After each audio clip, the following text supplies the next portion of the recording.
Hello students, welcome to the histone institute.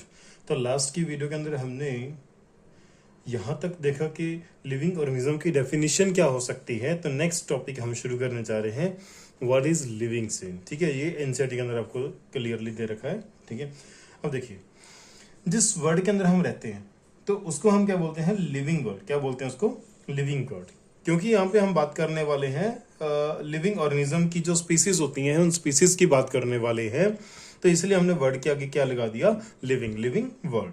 तो living word के अंदर देखिए, सबसे पहले हम देखेंगे कि बायोडाइवर्सिटी क्या होती है। तो हमारा जो लिविंग वर्ड है, इस वर्ड के अंदर आपको क्या मिलेंगी, मिलियंस ऑफ स्पीसीज मिलेंगी। हमने अब तक कितने स्पीसीज को डिस्कवर किया, हमने अब तक 1.7 से 1.8 मिलियन स्पीसीज को डिस्कवर किया है। और इस पूरी इन सभी स्पीसीज को मिला के हम क्या बोलते हैं, बायोडाइवर्सिटी। क्या बोलते हैं इसको, बायोडाइवर्सिटी। अब इसके अंदर क्या कुछ आता है, इसके अंदर प्लांट्स आते हैं, एनिमल्स आते हैं, और इसके अंदर आते हैं माइक्रोब्स। अब देखेंगे आप कि जितने भी स्पीसीज का हमने काउंट किया कि हमने 1.7 टू 1.8 मिलियन स्पीसीज को डिस्कवर किया है। तो ये सारी की सारी स्पीसीज कौन सी है, यूकैरियोटिक हैं। हम इस नंबर के अंदर प्रोकैरियोटिक ऑर्गेनिजम्स की स्पीसीज को काउंट नहीं करते। इस बात को याद रखिएगा, इंपॉर्टेंट पॉइंट है, राइट। इसके अलावा देखिए, जब हम न्यू स्पीसीज को डिस्कवर करते हैं, सपोज करो हमने एक एरिया डिसाइड किया, हमारे पास एक ये ब्लू कलर का एरिया है, एक रेड कलर का एरिया है। तो जैसे ये ब्लू कलर का एरिया, इसका सरफेस एरिया क्या होगा, लेस होगा, और जो रेड कलर का एरिया है इसका एरिया ज्यादा होगा। तो छोटे एरिया के अंदर जब आप एक्सप्लोरेशन करोगे तो आपको लेस नंबर ऑफ जो स्पीसीज हैं देखने को मिलेंगी। और जैसे ही आप एरिया को इंक्रीज करते हो तो मोर नंबर ऑफ स्पीसीज आपको देखने को मिलेंगी। सो न्यू स्पीसीज जो होती हैं वो न्यू एरिया के अंदर मिलती हैं। और इवन दैट अगर हम किसी पुराने एरिया के अंदर वापस एक्सप्लोर करने जाएं तो फिर भी आपको कुछ नई स्पीसीज वहां पे देखने को मिल जाएंगी। दूसरा, अगर नंबर ऑफ स्पीसीज की बात करें तो नंबर ऑफ स्पीसीज इंक्रीज करती हैं जब सरफेस एरिया इंक्रीज करता है, राइट। और ये एक अप टू लिमिट तक ही होता है, ऐसा ये हमेशा ऐसा नहीं हो सकता, राइट। ये चीज हम इकोलॉजी के अंदर पढ़ते हैं 12th क्लास के लास्ट में जाके। तो इस चैप्टर के अंदर इसके बारे में हल्का फुल्का दे रखा है, तो इसलिए हम आपको एक्सप्लेन कर रहे हैं, राइट। नेक्स्ट हमारे पास टॉपिक है नोमेनक्लेचर। देखिए, नोमेनक्लेचर के अंदर सबसे पहले हम पढ़ते हैं लोकल या फिर वर्नेकुलर नेम्स। लोकल या वर्नेकुलर नेम्स का मतलब क्या होता है, देखिए, जो स्पीसीज अब तक हमने डिस्कवर करी, जैसे हम जहां रहते हैं तो हमारा एक एरिया होता है, एक सिटी होता है, एक टाउन होता है, एक स्टेट होता है, एक कंट्री होती है। तो हमारे एरिया के अंदर आपको जो भी स्पीसीज अपने सराउंडिंग में दिखती हैं, आप उनको कुछ लोकल या वर्नाकुलर नेम के साथ जानते हैं, राइट। और ये नेम कुछ ऐसे नेम होते हैं जो अलग अलग जगह पे अलग अलग नाम से बुलाए जाते हैं, राइट। तो ये नेम जो होते हैं ये प्लेस टू प्लेस चेंज हो जाते हैं, वेरी होते हैं, जिस वजह से ये कंफ्यूजन क्रिएट करते हैं।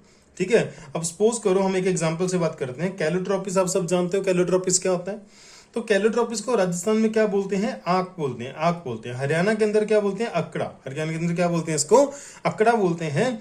और एमपी के अंदर, मध्य प्रदेश के अंदर इसको क्या बोलते हैं, मद्दार। क्या बोलेंगे इसको, मद्दार बोलेंगे, राइट। मद्दार ही बोलते होंगे शायद।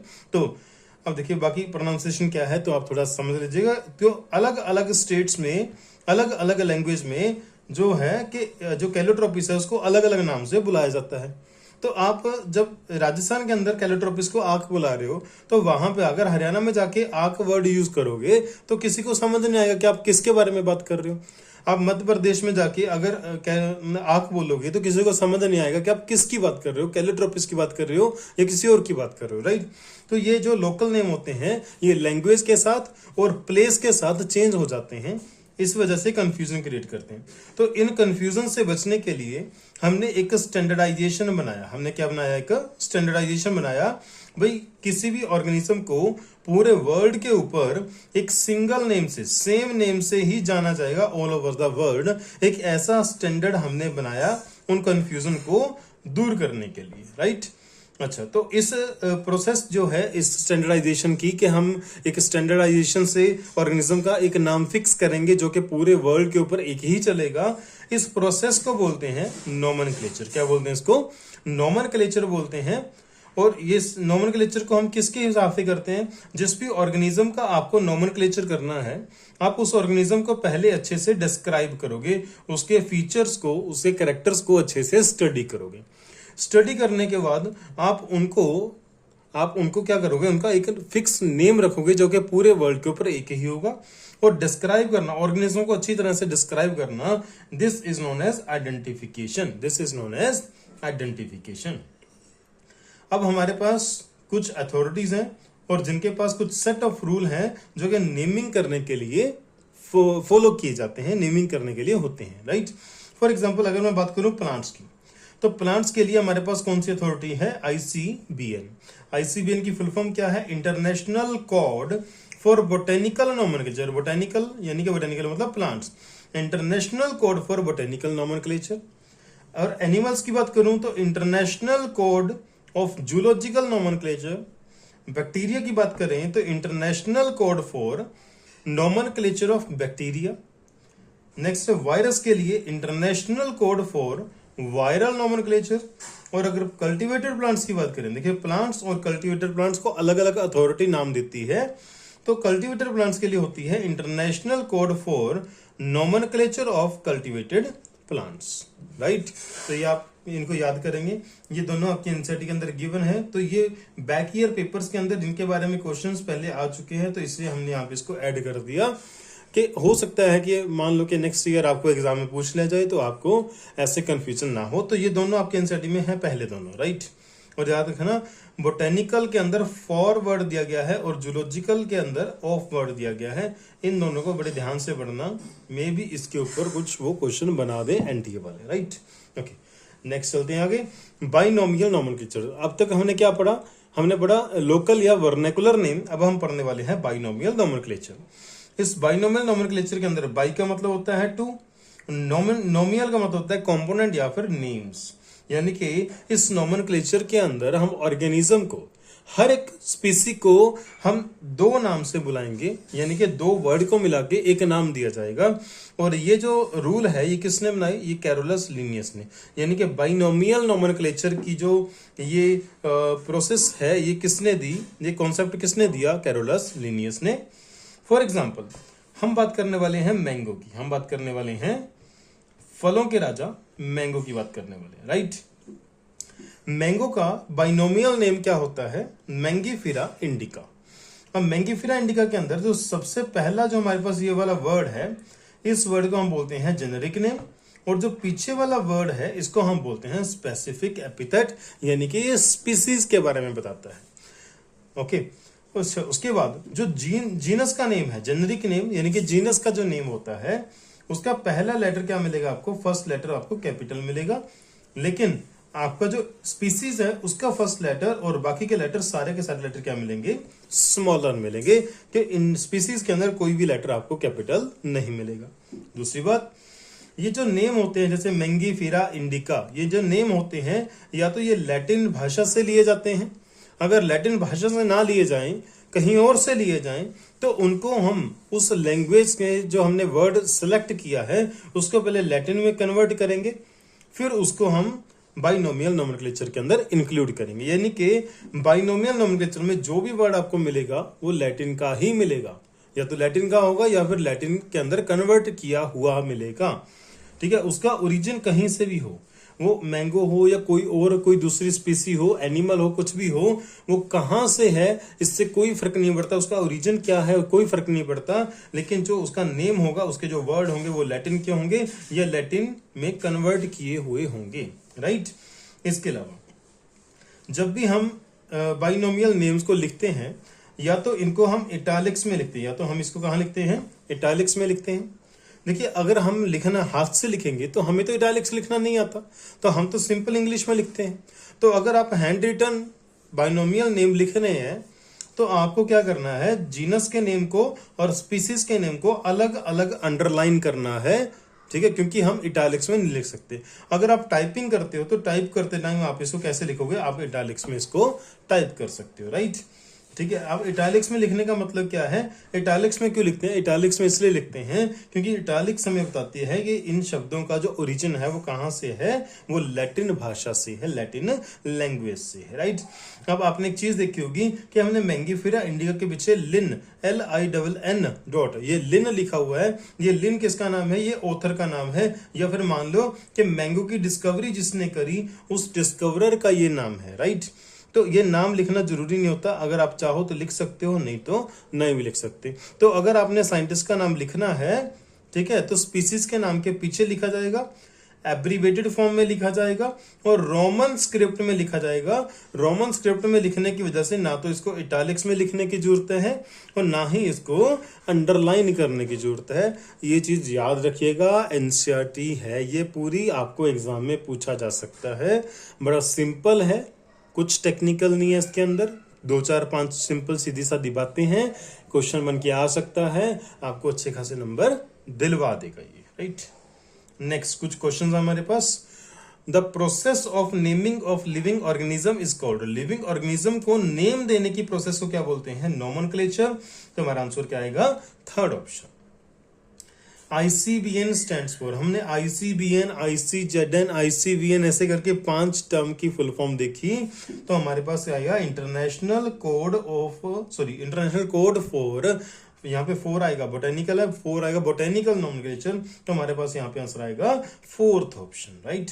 नेक्स्ट हमारे पास चूज द करेक्ट, भाई करेक्ट पूछना है हमने, करेक्ट चूज करना है। स्टेटमेंट फ्रॉम साइंटिफिक नेम, आपने इन 4 स्टेटमेंट्स को साइंटिफिक नेम्स के बिहाफ पे पढ़ना है और किसको सिलेक्ट करना है, करेक्ट वन को सिलेक्ट करना है, right.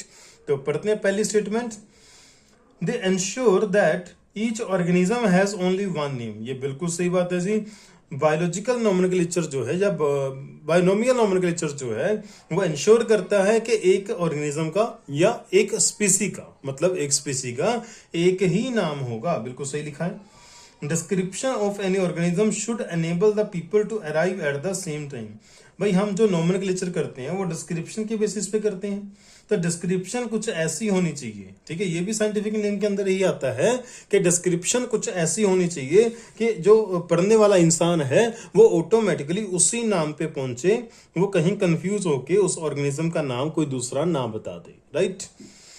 They ensure that such a name has not been used for any other, और ये भी साइंटिफिक नोमेनक्लेचर जो है ये भी इंश्योर करता है कि ये जो नाम हम किसी स्पीसी को दे रहे हैं ये ऑलरेडी किसी दूसरे ऑर्गेनिज्म या स्पीसी के लिए यूज नहीं किया गया, राइट। इसका मतलब तीनों स्टेटमेंट सही है, तो हमारा आंसर क्या आएगा, all are correct, all of these are correct, right. Fourth option, the system of providing a name with 2 components, अगर हम हमारे पास एक सिस्टम है जिसके अंदर हम सभी स्पीसीज को 2 कंपोनेंट्स वाला 2 वर्ड्स का नेम देते हैं, उस सिस्टम को बोलते हैं बाइनोमियल नोमेनक्लेचर, और हमारा आंसर आएगा second option. Naming system which is practised by all biologists all over the world was given by, भाई जो बाइनोमियल नोमेनक्लेचर, जो देखो बाइनोमियल तो है, ठीक है, जो naming system all over the world use किया गया, ठीक है, जिसको हम बाइनोमियल नोमेनक्लेचर बोलते हैं, ठीक है, वो किसने दिया था, वो दिया था कैरोलस लिनियस ने दिया था, तो हमारा आंसर आएगा first option, okay. Select correctly written scientific name of mango which was first described by the Carolus Linnaeus। देखो इस जो साइंटिफिक नेम होता है उसके अंदर 2 वर्ड होते हैं, मैंगीफेरा इंडिका, तो हमारे पास कौन से आएंगे, हमारे पास आंसर आ जाएगा जी आपके पास, हमारे पास थर्ड ऑप्शन क्या आ जाएगा, थर्ड मैंगो का थर्ड ऑप्शन। अगर साइंटिफिक का नेम साथ में बताना हो तो क्या आएगा, सेकंड आएगा। तो यहाँ पे हम मैंगो की बात है तो हम सिर्फ थर्ड की बताएंगे, ठीक है, क्योंकि साइंटिफिक का नेम लिखना जरूरी नहीं होता। मैंगीफेरा इंडिका लिन जो है इसका स्पेसिफिक एपिथेट कौन सा है, स्पेसिफिक एपिथेट का मतलब होता है स्पीसीज, स्पेसिफिक एपिथेट का मतलब होता है, उसका मतलब होता है species, right.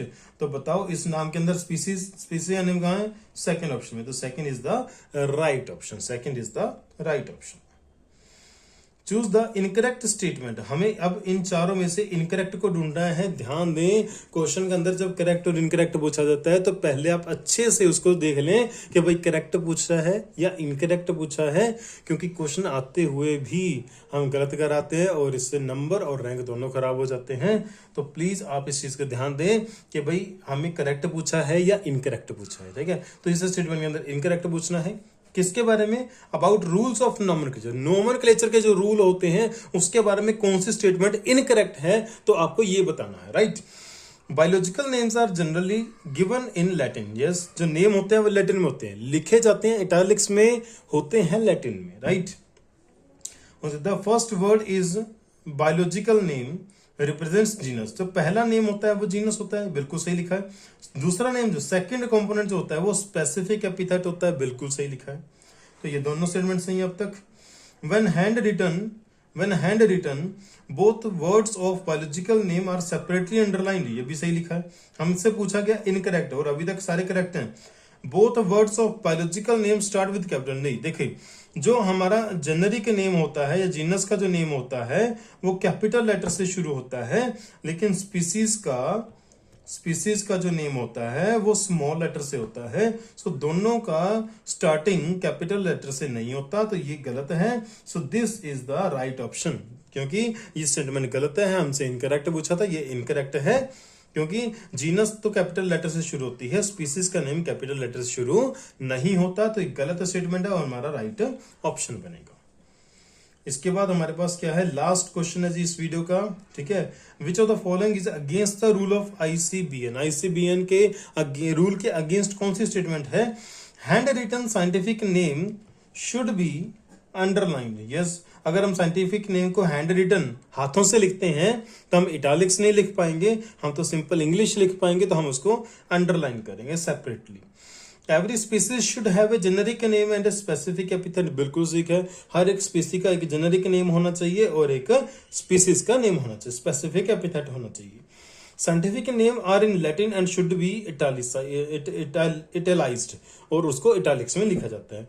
Generic and specific name should be written starting with small letter, ये भी गलत हो गया।